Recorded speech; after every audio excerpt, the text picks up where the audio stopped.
김금돈의 썰치는 라디오 김금돈입니다. 구독, 좋아요, 사연 공유, 알림 설정으로 영상 제작에 힘을 보태주세요. 그럼 오늘의 사연 시작하겠습니다. 안녕하세요. 저는 60 넘은 여자입니다. 얼마 전 친정 식구들이랑 오랜만에 똘똘 뭉쳐 여행을 다녀왔어요. 가족들 모두 멀지 않은 곳에서 살고 있지만 명절 아니고선 도통 한자리에 모이기 힘들어 꽤 전부터 벼르고 벼르다 다녀온 여행입니다. 90이 다 된 부모님부터 해서 이제 막 돌 지난 손주 녀석까지 총 출동한 여행이다 보니 버스를 대절해야 되더군요. 제가 3남매 중 맞이인데 자랄 땐 주변 친구들보다 형제 자매가 많은 편은 아니었지만 이제 나이를 먹고 전부 제 가족을 이루고 살다 보니 가족 수가 제법 되더라고요. 20명 남짓한 애어른이 한자리에 모이니 시끌시끌 정신없는 여행이었습니다. 그런 와중에 조카 중 하나가 울상을 하고 앉아있는 게 마음에 걸렸어요. 보아하니 취직 문제로 힘들어하는 것 같았습니다. 30이 훌쩍 넘은 조카가 몇 년 전 잘 다니던 회사를 때려치고 공부를 시작한다고 했는데 세상 일이 마음먹은 대로 안 되다 보니 그게 속상한가 보더군요. 워낙 밝은 애였는데 죽상을 하고 있으니 꽤나 신경이 쓰였습니다. 그렇다고 괜한 오지랖으로 요새 어떠냐 물어봤자 불난데 부채질 하는 것 같아 선뜻 위로랍시고 말을 꺼내기도 못하더군요. 나중에 집에 갈 때 용돈이나 한 푼 쥐어주는 게 더 나을 것 같아 조용히 냅두고 있었죠. 그런데 제 막내 동생 길정이가 조카에게 다가가 말을 걸더군요.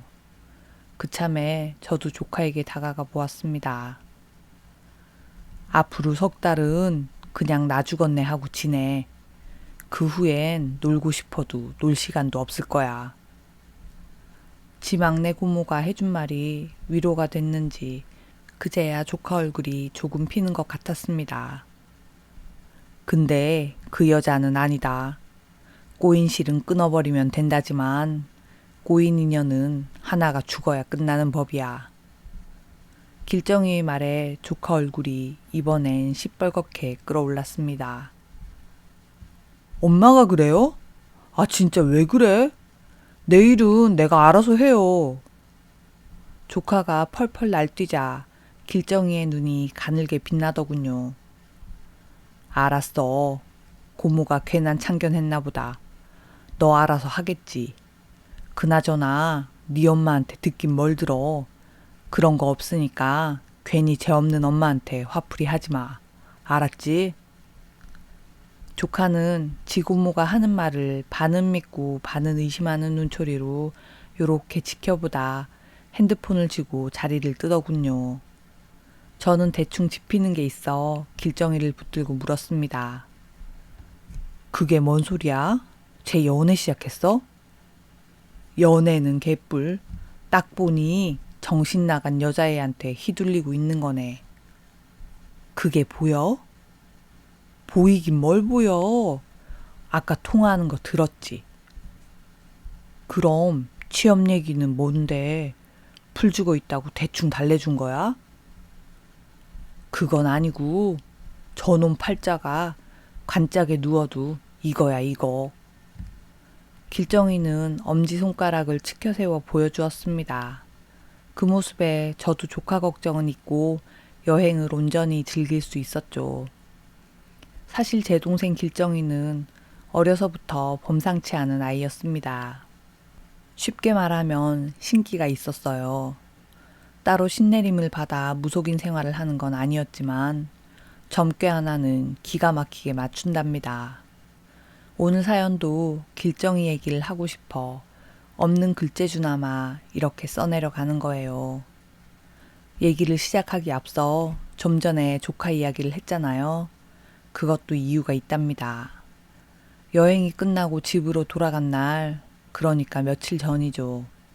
조카가 만나는 그 여자 때문에 한바탕 난리가 났었다고 합니다. 여자애가 술에 잔뜩 취해 동생네 집 앞으로 찾아와 동생 내외 앞에서 추태를 부렸다더군요. 혀꼬인 소리야 그렇다지만 조카를 붙들고 죽일 놈 살릴 놈 해대더니 갑자기 바지춤을 주섬주섬 풀어 헤치더래요. 누가 말려도 소용없고 결국엔 길바닥에 쪼그려 앉아 시원하게 오줌을 누고 그 위로 엎어지면서 소동을 끝냈다고 하더라고요. 조카도 그 일이 있었으니 더는 여자애한테 정이 안 남았는지 단칼에 끝을 봤다고 합니다. 아무튼 각설하고 이제 본격적으로 길정이 얘기를 해보겠습니다. 길정이는 저보다 5살 아래의 막둥이에요. 그 위로 남동생이 하나 더 있고요. 제가 10살 되던 해에 있었던 이야기를 해드리겠습니다.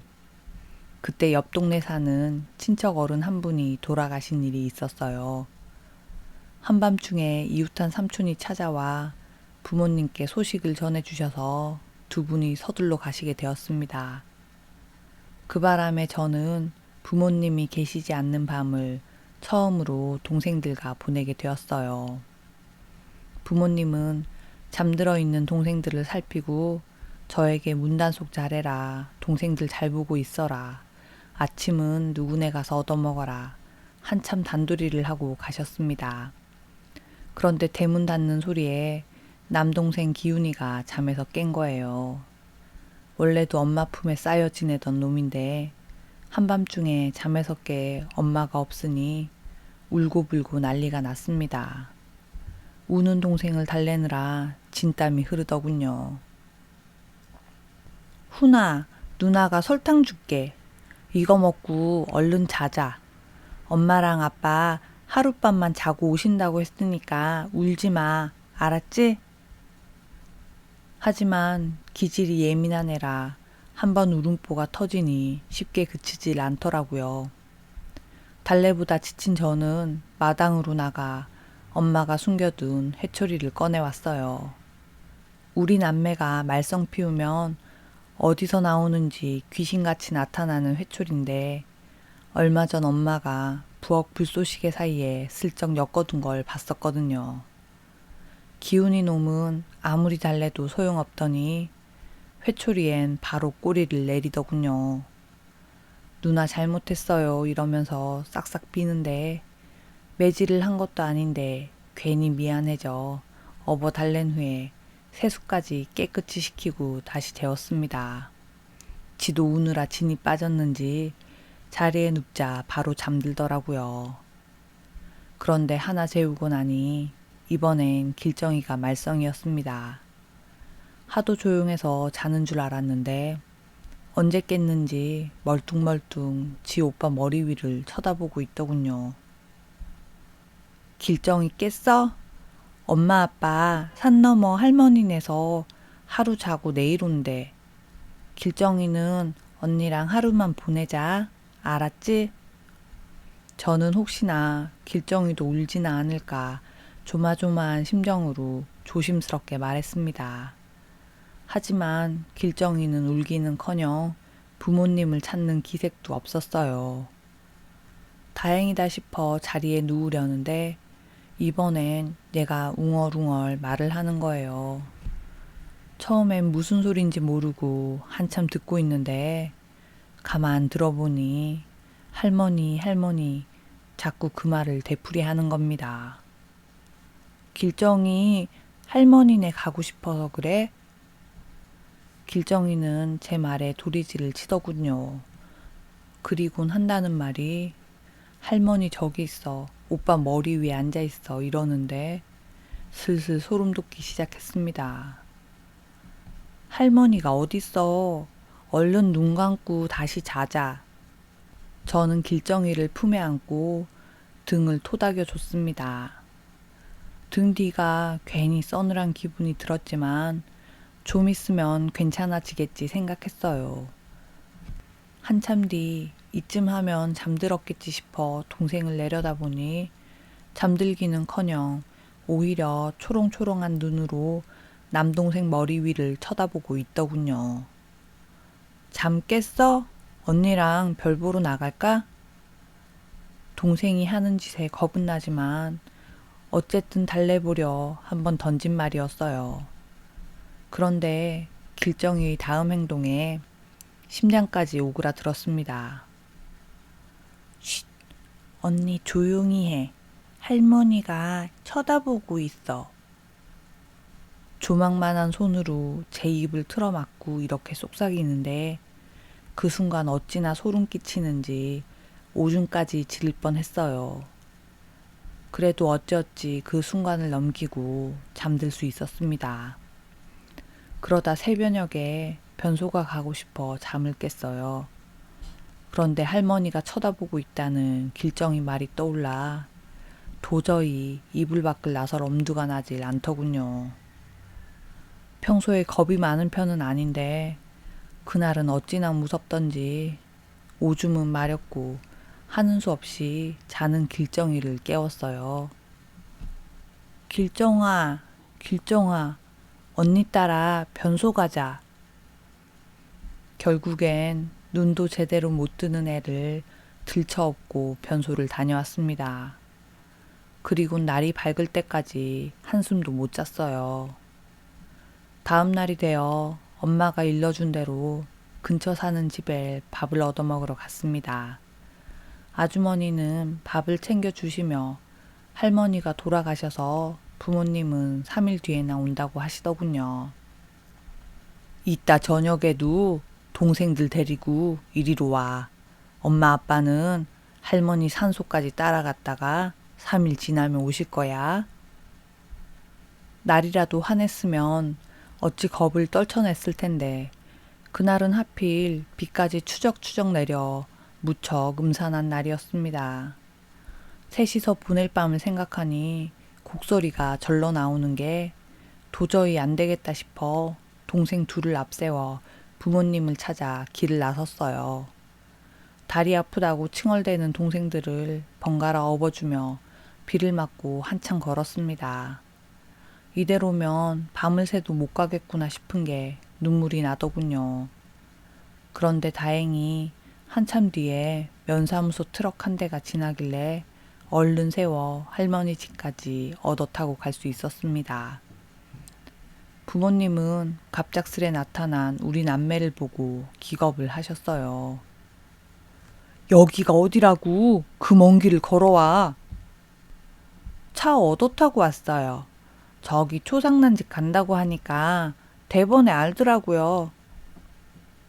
겁도 없이 나섰다고 한참이나 잔소리를 들었지만 그런 것쯤은 전날 새벽에 겪은 일에 비할 바가 아니었죠. 아무튼 우리 남매는 발인까지 부모님과 함께 초상집에서 지냈습니다. 그나마 사람도 많고 하니 무서운 기분은 들지 않더군요. 그리고 또 길정이도 허튼 소리 없이 조용히 지냈고요. 그런데 발인하던 날 이번엔 길정이가 아주 제대로 모두를 놀래키는 짓을 벌였습니다. 발인 준비를 하는 어른들 틈을 비집고 들어가 상복을 입은 할머니 아들, 그러니까 우리에겐 친척 아재 되는 분에게 다가가더니 저를 한번 올리는 게 아니겠어요? 그리곤 한다는 말이 뜨신 밥 잘 먹고 잘 지내다 간다는 거였습니다. 학교라도 다니는 애가 한 짓이면 영악한 짓 한다고 생각할 텐데 고작 5살 배기 애가 하는 짓이니 어른들도 꼼짝없이 기함을 했어요. 그때부터 친척들은 툭하면 길정이가 귀신이 씌었니 어쨌니 말이 많았습니다. 그런데 얘가 정말 뭐가 씌었는지 가끔가다 별소리를 다 하긴 했어요. 근데 그게 또 듣기 좋은 소리는 아니어서 부모님이 꽤나 곤욕을 치렀습니다. 대부분이 누가 바람을 핀다든지 누가 아플 거다 뭐 이런 소리였거든요. 그러다 보니 안 좋은 소리 뒤에 실제로 그 일을 겪은 사람들 중엔 아예 그 책임을 어린 길정이한테 돌리며 우리 가족과 척진 사람도 덜어 있었습니다. 그러다 길정이도 학교에 일 들어가고 눈치라는 게 좀 생길 나이가 되어서 떠오르는 말이 있어도 대부분 속으로 삼키더군요. 그래도 가족들한텐 꼬박꼬박 이거 조심해라, 저거 조심해라 귀뜸을 해주어서 그 덕을 톡톡히 받습니다. 우리 가족 중엔 남동생 기훈이만 길정이를 살살 약올린다고 말을 안 들었지 부모님도 길정이 얘기를 귀담아 들으셨어요.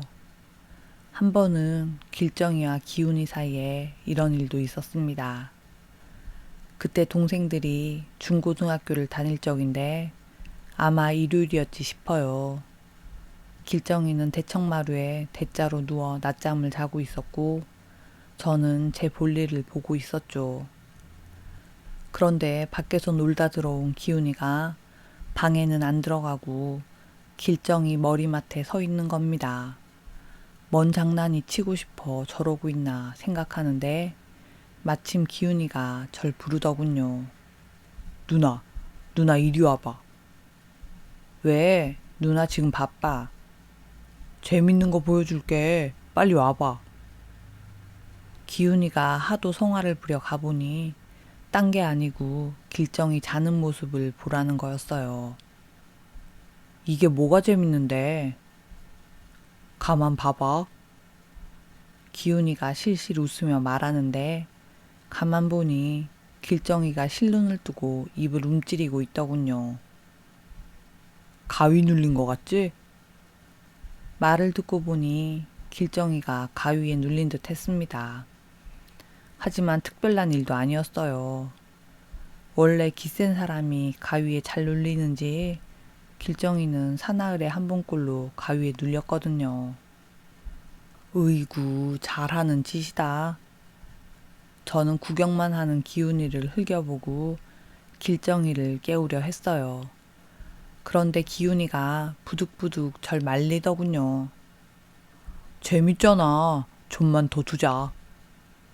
철이 없는 건지 지 동생이 가위에 눌려 움찔거리는데도 재밌다고 키득거리니 할 말이 없더군요. 그런데 그때 생각지도 못한 일이 일어났어요. 우물우물 움찔거리던 길정이가 힘겹게 입을 때 말을 하기 시작하더군요. 나한테 오지 말고 저기 웃고 있는 저놈한테 가라. 저놈한테. 이때만 해도 무슨 말인가 했습니다. 그런데 다음 날 배꼽 잡고 웃을 일이 일어났어요. 아침이 되어 다들 바쁘게 하루를 시작하는데 기훈이가 늦잠을 잤는지 한참 뒤에나 어기적 나오더군요. 표정이 찌뿌둥한 게 한눈에 봐도 잠을 설친 게 보였습니다. 근데 이놈이 뭐가 심통이 나는지 얼른 씻고 학교 갈 준비는 안 하고 길정이 방문을 벌컥 열어 제끼며 고함을 지르더군요. 야, 이길정. 너 때문에 밤새도록 가위 눌렸잖아. 아씨, 피곤해 죽겠네. 근데 또 길정이는 뭘 알고 있는지 눈 하나 꿈쩍 않고 지 오빠를 보고 씩 웃더라고요. 그러게 심보를 곱게 써야지. 다음에 또 그래봐. 이번엔 아예 눌러붙으라고 할 테니까. 얘들이 월요일 아침부터 왜 저러나 한참 들어보니 전날 낮잠 자며 길정이가 했던 말이 발단이었나 봅니다. 가위 눌린 길정이가 기운이 웃는 모습에 귀신한테 저리 가서 붙으라 했더니 진짜 귀신이 붙었는지 밤새 시달리느라 한숨도 못 잤다고 하더군요. 그 이후엔 기훈이도 길정이 놀려먹는데 제법 몸을 사리는 게 보였습니다. 아무튼 저희 가족들은 이러니 저러니 해도 길정이 덕에 안 좋은 일도 잘 피했고 웃을 일도 많았어요. 또 나이가 들수록 친척들도 길정이를 참 예뻐했습니다. 그런데 친척 고모 중 한 분이 유독 길정이를 못 잡아먹어 안달이 난 분이 있었어요. 촌수로 따지면 좀 복잡하지만 그냥 편하게 고모라고 할게요. 고모는 길정이보다 한 살 많은 딸이 하나 있었습니다. 듣기론 고모 몸이 약해서 딸 하나 낳고 그 밑으로 줄줄이 유산됐다고 하더군요.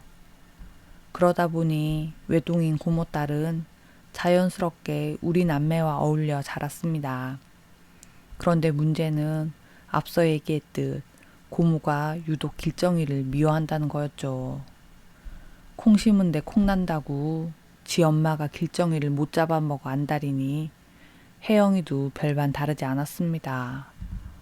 툭하면 가만히 있는 길정이를 몰아세우고 또 어떤 날엔 길정이 먹으라고 남겨둔 간식거리까지 어거지로 지가 다 먹어치우고 온 체해서 난리를 부린 날도 있었어요. 그렇다고 길정이가 남들에게 시샘받을 만큼 딱히 잘난 구석이 있는 것도 아니었습니다. 아무리 내 동생이지만 이리 보고 저리 봐도 외모도 고만고만, 성적도 고만고만 했어요. 그나마 남과 견주었을 때 두드러지는 건 태평한 성격뿐입니다. 물론 그 성격 덕에 유독 길정이를 좋아하는 친구들이 많은 건 사실이었어요. 고모는 그것도 마음에 안 드는지 툭하면 길정이 친구들까지 싸잡아 욕하곤 했습니다.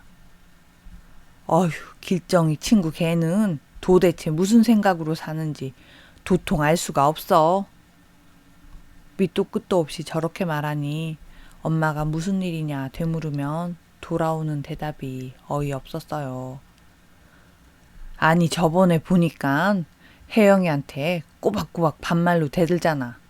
아무리 그래도 혜영이가 언닌데 그게 뭐야? 난 또 뭐 대단한 일이라고. 고모도 나한테 꼬박꼬박 반말하잖아. 1살 차이로 언니 대접받고 싶으면 혜영이 보고 그냥 지 친구들이랑 어울리라고 해요. 동네에 혜영이랑 같은 학교 친구들 많잖아. 들어보니 엄마도 얼척없는지 아예 대놓고 저렇게 말씀하시더라고요. 사실 혜영이 고개에 하도 깍쟁이처럼 굴다 보니 길정이 쫓아다니며 애들이랑 어울린 게 아니면 친구도 없었거든요. 그런데도 지가 대장질은 하고 싶어 애들한테 미운 짓을 많이 하는 것 같았습니다. 제 동생이라서가 아니라 그나마 길정이니 그걸 받아주며 어울렸던 거예요. 그런데도 고모는 고마워하긴커녕 툭하면 길정이며 길정이 친구들을 깎아내리느라 여념이 없었습니다. 또 어떤 때는 애를 붙잡고 이런 소리를 해요. 길정아, 네 고모부 별일 없이 지내고 있지? 그때 고모부가 일 때문에 혼자서 다른 지역에 계셨는데 제 생각엔 혹시 바람이라도 피는 건 아닐까 걱정돼서 저렇게 묻는 것 같았습니다. 고모가 저렇게 물으면 길정이는 아무것도 모른다는 듯 잘 지내겠죠 이렇게 대답했어요. 그러면 또 고모는 답답한 듯 길정이한테 짜증을 부리곤 했습니다. 어릴 땐 별소리 다 하더니 필요할 땐 뭐 보이는 게 없나 보다. 길정이는 참 속도 좋죠. 저 말에도 웃으며 능글능글 넘어가더군요. 하루는 저도 길정이 속도 궁금하고 해서 물어봤습니다. 고모부 진짜 잘 지내고 있는 거야? 그럼 잘 지내지. 거기서 여자 하나 끼고 잘 살고 있어. 진짜? 바람난 거야? 바람이야 애저녁에 났겠지. 언니 같으면 고모 같은 사람이랑 오손도손 살겠어? 그러니까 얘가 뭔 눈치를 챘는데도 고모 하는 짓이 미워서 아무 말 안 했던 거더군요. 그러다 나중에 고모부가 바람피고 있다는 게 온 동네에 소문이 나면서 고모는 애꿎은 길정이를 달달 볶아댔어요. 네가 진작에 알려만 줬어도 이 사단은 안 났을 거 아니니. 너 진짜 그러는 거 아니야. 고모가 너한테 얼마나 잘했는데. 참다 못한 아버지가 고모에게 물 한 바가지를 퍼부으며 다시는 상종하지 말자고 연을 끊는 걸로 어찌 마무리가 되는 것 같았어요. 하지만 원래 더러운 인연일수록 더 질긴 법인가 봅니다. 몇 년 뒤 길정이가 남자 하나를 만나 결혼을 앞두고서 고모네와 악연이 다시 고개를 쳐들었거든요. 길정이는 그 당시론 흔하지 않게 대학 공부까지 욕심을 내서 대학에 갔습니다. 거기서 남자와 연애를 하더니 졸업 후엔 곧장 결혼 이야기가 나왔어요. 길정이가 부모님께 남자를 소개시키기 전에 저와 남자를 먼저 소개시켜 주던 날이었습니다.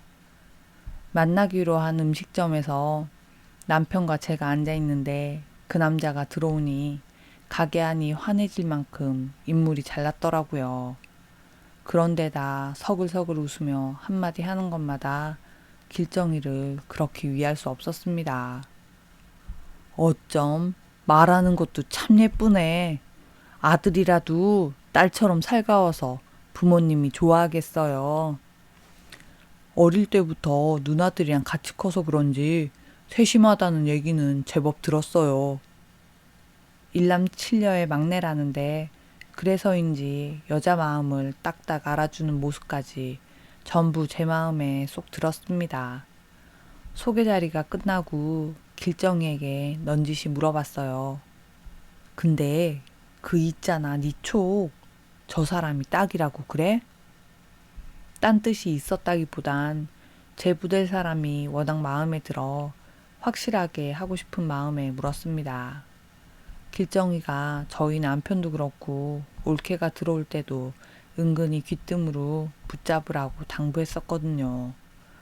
돌이켜 생각해도 길정이 말이 꼭 맞지만 그 당시에도 저나 남동생 둘 다 시집장가 잘 갔다는 얘기를 서로 자주 했었습니다. 그러다 보니 길정이가 제 신랑 될 사람도 잘 봤는지 궁금하더라고요. 하지만 웬일인지 길정이는 제 물음에 대답은 않고 웃기만 하더군요. 그때는 좋으니까 그러나 보다 넘겼어요. 그리고 얼마 뒤 정식으로 상견례 날을 잡았습니다.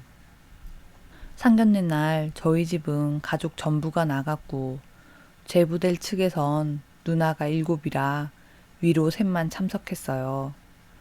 그런데 제부의 만점짜리 첫인상과 달리 그 집 가족들은 생각만치 좋은 느낌은 아니었습니다. 밥을 먹는데 누구 하나 숟가락 놓는 사람도 없고 물 한 잔도 지 손으로 따르질 않더군요. 결국 손 가는 일은 우리 가족들이 전부 나서서 했습니다. 그뿐 아니라 은근히 말 한마디마다 길정이가 그 집 자식한테 훨씬 부족하다는 듯 말하는 거예요. 시부모 될 사람들부터 신우들까지 누가 한마디를 하면 10마디를 보태는데 신우 눈칫밥이 제법 짠내 나겠더군요. 속으론 기센 신우 7틈에서 애가 숨이라도 쉴 수 있으려나 걱정도 되었지만 또 한편으론 제부가 든든한 바람막이가 되어줄 거라 믿었습니다. 그런데 상견례 일주일이 지나지 않아서 듣고도 믿기지 않는 일이 일어났어요. 아침부터 엄마가 저희 집에 맨발로 뛰어와 이렇게 말씀하시는 겁니다. 연정아, 이게 무슨 일이냐? 길정이가 그 남자랑 결혼 안 하겠단다. 뭔 일이냐고 물어도 대답도 않고 애미 속이 홀랑 타서 죽어야 말을 하려는지 이걸 어떡하냐? 저는 엄마 말에 친정으로 한달음에 달려갔습니다. 길정이가 그 남자를 꽤나 좋아하는 눈치였기에 지 속이 말이 아니겠다 걱정이 컸어요. 집에 들어서니 마침 부엌 바닥에 상을 펴놓고 밥을 먹고 있더군요. 고개를 푹 숙이고 있어서 이게 속이 상해 눈물이 나면서도 배가 고파 밥을 먹는구나 생각했습니다. 길정아, 괜찮아? 걱정스런 마음에 조심스럽게 길정이를 불렀습니다. 그런데 고개를 든 길정이 낯빛이 평소보다 환한 게 아니겠어요? 언니 왔어? 엄마한테 얘기 들었지? 나 결혼 안 해. 그냥 그렇게 됐으니까 이해해줘. 워낙 덤덤하게 말하니 놀래서 뛰어온 제 모습이 우스꽝스럽게 생각들더군요. 궁금한 것도 많고 묻고 싶은 것도 많았지만 지 속이 괜찮다니 더 무슨 말을 하겠나 싶어 길정이의 결혼 얘기는 가족들 사이에 완전히 없던 이야기가 되었습니다. 그런데 이 일이 일어나고 6개월쯤 지났을 때 정말 기가 막힌 소식을 듣게 되었어요. 앞서 말했던 고모의 딸 혜영이 계집애가 그 남자와 결혼을 한다는 게 아니겠습니까? 아무리 길정이와는 애저녁에 끝난 사이라고 해도 친척지간에 이 무슨 추잡한 꼴인가 싶어 쫓아가 한바탕 하려고 마음을 먹었죠. 근데 길정이가 제 속을 눈치채곤 그냥 눈 감고 있으라고 말리더군요. 마음 같아선 머리채라도 잡아야 속 시원하겠지만 당사자가 저러니 참을 수밖에요. 속으로 참을 인자를 몇백 번은 쓰고 지은 것 같습니다. 그런데 이 두 모녀는 우리가 가만히 있으니 속도 없다 여겼는지 이번엔 아주 대놓고 동네 사람들에게 길정이가 귀신씨여 그 집에서 내쫓겼다고 소문을 내고 다니더군요. 도저히 안 되겠다 싶어서 길정이가 뭐라든 식장에 가서 난리를 피워야겠다 다짐하고 있었습니다. 그런데 이번에도 길정이가 제 속을 먼저 눈치채곤 저를 찾아와 이런 말을 하더군요. 언니, 나 그 집에 시집 갔으면 제 명에 못 죽어. 1년도 안 돼서 초상 치렀을 거야. 그제야 길정이가 다 뜻이 있어서 일을 그렇게 흘러가게 두는구나 생각이 들었습니다. 그래도 전후 사정에 대해선 길정이를 붙들고 꼬치꼬치 캐묻고 싶은 마음이었어요. 하지만 순리가 그러해 남자와 헤어졌다 해도 지 속이 가장 애달프다 싶어 그마저도 묻지 않았습니다. 얼마 후 혜영이가 남자와 식을 올렸다는 이야기를 들었어요. 동네 사람이며 친척들 반절이 넘게 그 결혼식에 가지 않았답니다. 그 후엔 고모와 한 동네에 살면서도 서로 마주칠 일은 별로 없었어요. 그리고 1년이 지난 어느 날 고모가 새벽 동도 트지 않은 시간에 아무도 몰래 도둑 이사를 가는 일이 생겼습니다. 보아하니 온데 돌아다니며 돈을 빌렸다 갚을 처지가 안 되어 줄행량을 친 것 같았어요. 그래도 돈이라면 제법 지고 살던 집인데 무슨 일인가 궁금해야 했지만 누구 하나 제대로 속사정을 아는 사람은 없더군요. 이런저런 소문도 많이 돌았지만 결국엔 당사자가 없으니 얼마 안 가 소문도 금방 사그러 들었습니다. 시간이 약이라고 저희 가족들도 흐르는 세월 앞에서 그 일을 잊고 살았어요. 그러다 5년쯤 지난 어느 날 고모가 수척해진 얼굴로 저희 집에 찾아왔습니다. 꼴이 영 예전만 못한 것이 고생 꽤나 하면서 살았던 것 같았어요. 길게 봐야 서로 좋을 것도 없는 사이인데 할 말만 하고 바로 갈게요. 이 집안 사람들이 우리 모녀 망하라고 아주 공을 들였나 본데 이제 뜻대로 됐네요. 근데 그것만 알아둬요. 나도 평생을 저주하면서 살 겁니다. 사람 쉽게 변하지 않는다더니 고모는 뜻도 모를 소리를 짓거리더니 잡을 새도 없이 가버렸어요. 그 후로 고모네 모녀와는 완전히 끝이 나고 여태껏 그 면상 한번 본 적이 없습니다. 그런데 제 속에는 길정이가 어떻게 그 똥구정물에서 헤어났는지 항시 궁금증이 있었어요. 하지만 쉽게 묻기가 힘들어 속으로만 담아뒀습니다. 그렇게 또 몇 년의 세월이 흐른 어느 날이었습니다. 그때는 제 고향 동네가 전부 재개발되어 친정 식구들이 뿔뿔이 이웃 동네로 떨어져 살 때예요. 그날은 길정이가 아침부터 목욕탕에 가자고 들른 날입니다. 평소에 워낙 뜨끈한 물에 들어앉아 있는 걸 좋아했기에 곧장 채비를 하고 목욕탕으로 갔어요. 뜨거운 탕에 앉아 몸을 불리고 있는데 길정이가 난데없이 웃음을 터뜨리는 거예요. 뭔 좋은 일이 있길래 그렇게 웃어? 그런데 제 물음에 대답은 않고 점점 웃음이 커져 나중엔 아예 혼자 배꼽을 잡고 웃는 겁니다. 웃음은 전염성이 있다더니 저까지 웃음이 나는 거예요. 영문도 모르고 한참을 눈물까지 찔끔거리며 웃었네요. 그러다 길정이가 드디어 말문을 열었습니다. 언니, 그 남자 기억나? 왜 옛날에 내가 결혼하겠다고 데려왔던 사람. 잊을 턱이 있니? 그래, 그걸 어떻게 잊겠어. 내가 오늘 그 얘기를 좀 해주려고. 안 그래도 나도 그게 영 궁금하더라. 너 그 집에 시집 가면 1년도 안 돼서 죽을 거라고 했잖아. 그것도 촉이 와서 알았던 거야? 아니, 촉이 왔으면 진작에 그 사람이랑 만나지도 않았을 거야. 희한하게 남의 일은 보이는데 내 앞날은 한 번도 보인 적이 없다. 희한하지? 그럼 그런 소리를 왜 한 거래? 그게 말이야.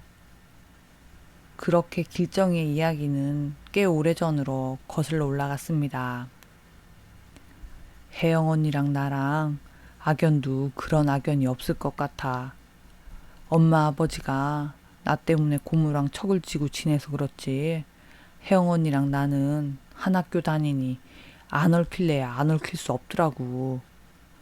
그렇다고 어릴 때만큼 잘 지낸 건 아니지만 이리저리 어쩔 수 없이 어울리는 자리도 많았어. 혜영이는 길정이가 대학 갔다는 얘기를 듣곤 며칠 밤을 알아 누웠다. 결국은 한 해 뒤에 대학을 갔습니다. 거기다 하필 길정이와 같은 학교로 가는 바람에 우연찮게 얽히는 일이 많았다고 해요. 그런데 그때의 인연도 하나 좋을 건 없었다고 합니다.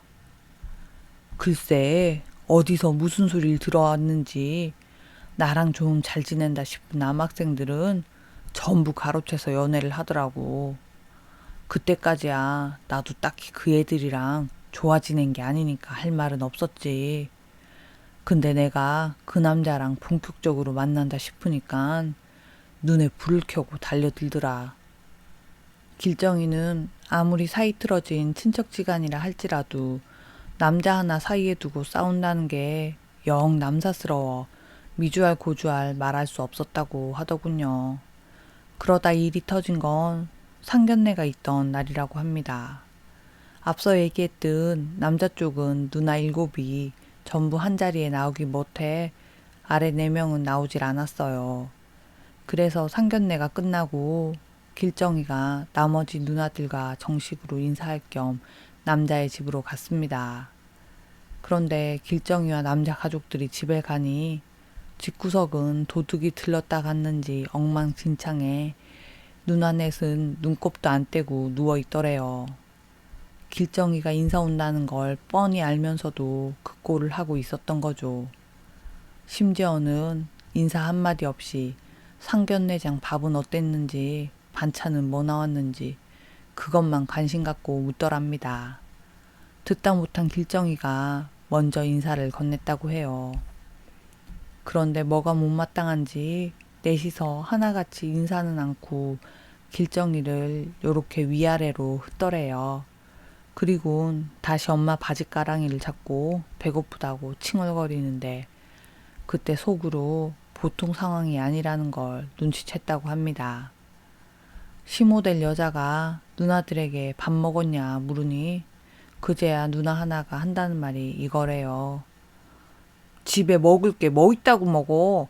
뭐라도 사들고 오려나 기다렸는데 덜렁덜렁 빈손으로 오냐? 아우 배고파.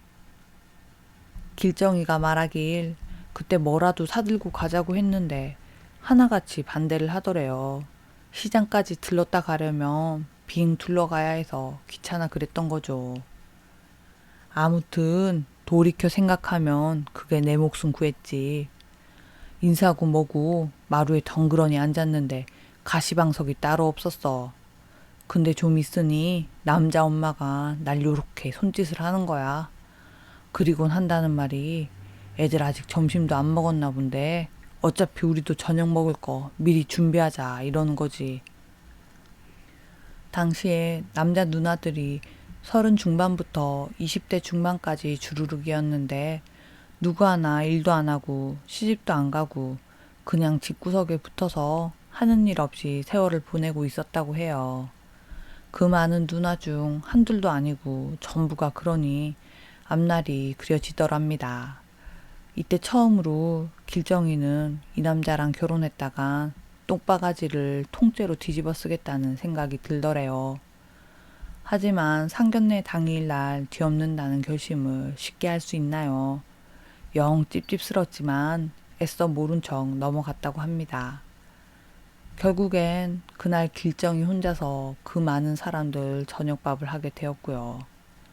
몇 시간을 낑낑대며 솥에 밥을 짓고 반찬을 하는데도 누구 하나 도와준다고 들여다보는 사람이 없었다고 합니다. 심지어 그 남자는 결혼하면 손에 물 한 방울 안 묻히게 하겠다고선 지 식구들이랑 마루에 둘러앉아 쓸데없는 농담이나 하고 있더래요. 그러곤 잠깐 부엌에 들러서 한다는 말이 밥 먹고 나면 뜨뜻한 숭늉 한 사발 하자고 휙 던지더랍니다. 어찌나 화가 나는지 당장에 끝내자고 하고 싶은데 그 시절에 그게 쉬운 말은 아니잖아. 어찌어찌 밥 차리고 겨우 엉덩이 붙이고 앉으니까 남자 엄마가 날 보고 한다는 말이 자리 없으니까 자기랑 부엌 가서 먹자더라. 길정이는 마주 앉아 밥도 먹기 싫어 배 안 고프다고 했대요. 그랬더니 지들끼리 입이 짤래 어쩌네 온갖 소리를 해대며 먹더랍니다. 그 모습을 보니 죽는 한이 있어도 이 집구석엔 시집 안 간다는 마음이 들더래요. 속으로 이날만 넘기면 다음날 헤어져야겠다 생각했다죠.